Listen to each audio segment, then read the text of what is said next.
আজই ডাউনলোড করুন আর এনজয় করুন আপনার পছন্দের শো। আমি আর সিদ্ধান্ত ফাইনালি বিয়েটা করে নিচ্ছি। শোনো না, রেজিস্ট্রি অফিসে আমরা নোটিশ দিয়ে দিয়েছি, 1 মাস পর রেজিস্ট্রিটা করে ফেলবো, বুঝতে পারছো? একবার রেজিস্ট্রিটা হয়ে গেলে না, বাবাও আর কিছু করতে পারবে না। আমরা যদি পিঠ দেখিয়ে পালাই না, এই কলঙ্কের বোঝা কিন্তু কোনোদিন আমাদের পিঠ থেকে নামবে না, কোনোদিন মাথা থেকে ঘুচবে না, বলে দিলাম। কিন্তু দাদামণি, ওরা যদি আবার আসে আমাদের কোনো ক্ষতি করতে? কি করবে? না তুই বল না, কি করবে? কি করবে বাবা? হ্যাঁ, মেরে ফেলবে আমাদেরকে, সবাইকে মেরে ফেলবে, তাই তো?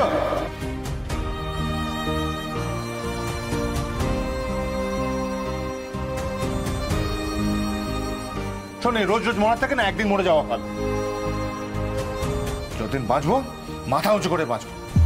আচ্ছা দাদামণি, ওরা যদি তোমার কোনো ক্ষতি করে? নিজেদের কথা ভাবছি না দাদামণি, কিন্তু তোমার যেন কিছু না হয়, আমাদের যা হয় হোক। কিচ্ছু হবে না তোদের, কারোর কিচ্ছু হবে না, তোদের কিচ্ছু হতে দেবো না আমি। তোদের দাদামণি যতদিন বেঁচে আছে, তোদের গায়ে এতটুকু আঁচ পর্যন্ত লাগবে না।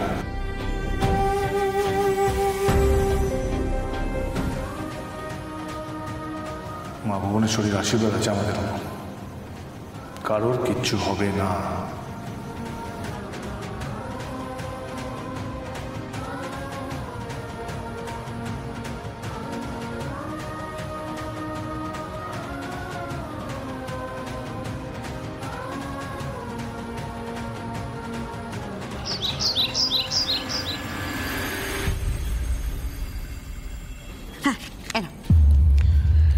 আজ মাইনে হয়েছে না? প্রতিবার এইভাবে নিজের খাটনির রক্ত জল করা টাকাগুলো তুই আমার হাতে তুলে দিস আর আমি হাত পেতে নিই। আমার নিজেকে খুব ছোট বলে মনে হয় রে। আচ্ছা বাবা, তুমি সবসময় এইভাবে কেন ভাবো বলো তো? তুমি এটা কেন ভাবো না যে আমাদেরও খারাপ লাগতে পারে? খারাপ? খারাপ তো আমার লাগার কথা। বাপ হয়ে মেয়ের হাতে কিছু হাত খরচের টাকা তুলে দেওয়া আমার উচিত ছিল, তা না হয়ে মেয়ে আমার হাতে হাত খরচের টাকা তুলে দিচ্ছে। বাবা, তোমার মেয়ে কি আর সেই ছোটটি আছে? আর এত উল্টো পাল্টা ভাবনা চিন্তা করতে হবে না। নাও দেখি, ধরো তো, ধরো, পকেটে ঢোকাও। কি ধর ধর ধর। কি হয়েছে? আরে এনে সংসার খরচের টাকা। এই বড়দি ভাই, হ্যাঁ আমাকে 200 টাকা দে। 200 টাকা দিয়ে তুই কি করবি রে? আরে আছে দে তো, দে 200 টাকা দে। এই বড়দি ভাই, একদম কিছু দিবি না, ওই টাকাগুলো নিয়ে গুচ্ছ গুচ্ছ চিপস কিনবি আর খাবে। হ্যাঁ তাই না? এই তুই চুপ কর, ইউ ডোন্ট গিভ ভাঙচি। এই বড়দি ভাই দে তো। এই দে তো, মানেটা কি? বাবা, ডোন্ট কাম বিটুইন বড়দি ভাই মি। দে। হ্যাঁ সে আমি দিচ্ছি, কিন্তু 200 টাকা নেই, 150 আছে, হবে তো?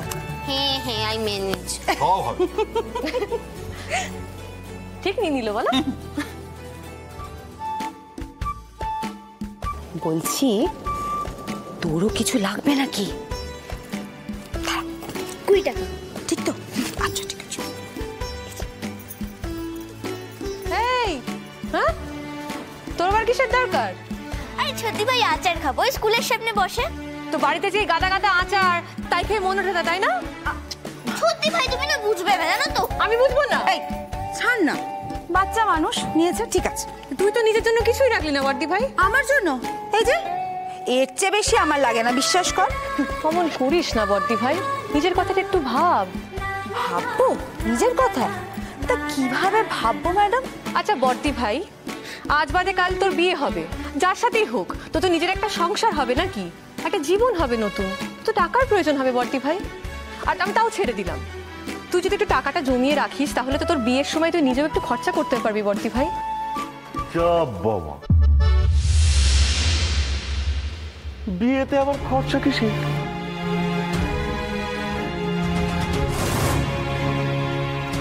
তুমি এখানে? কি ব্যাপার? আজকে তোমার তো বেশ খুশি খুশি দেখাচ্ছে অনেকদিন পরে, কি ব্যাপার? কারণ আছে, খুশির কারণ আছে মশাই। আরে আমাদের বাড়িতে তো একেবারে কুরুক্ষেত্র বেঁধে গেছে। হ্যাঁ, কুরুক্ষেত্র? এ বাবা, কেন, কি জন্যে?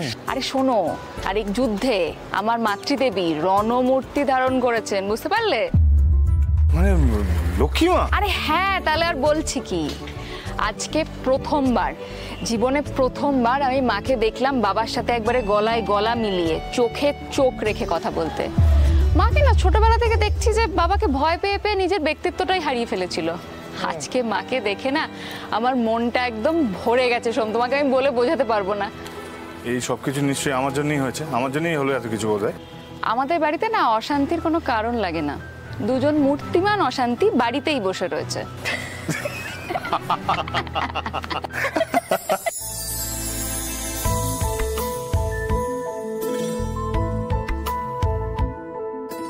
ও, তুমি এটাই বলতে এসেছিলে? হ্যাঁ, এটা বলতে এসেছিলাম, কিন্তু আরেকটা কথা বলতে এসেছিলাম, মানে আরেকটা কথাই মেনলি তোমাকে বলতে এসেছিলাম যে আমি আর সিদ্ধান্ত ফাইনালি বিয়েটা করে নিচ্ছি।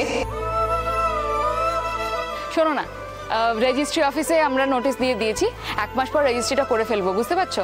একবার রেজিস্ট্রিটা হয়ে গেলে না বাবাও আর কিছু করতে পারবে না। আর একবার যদি আমি এই ভুবনপুর থেকে বেরোতে পারি না, বাবা আমার কিচ্ছু করতে পারবে না।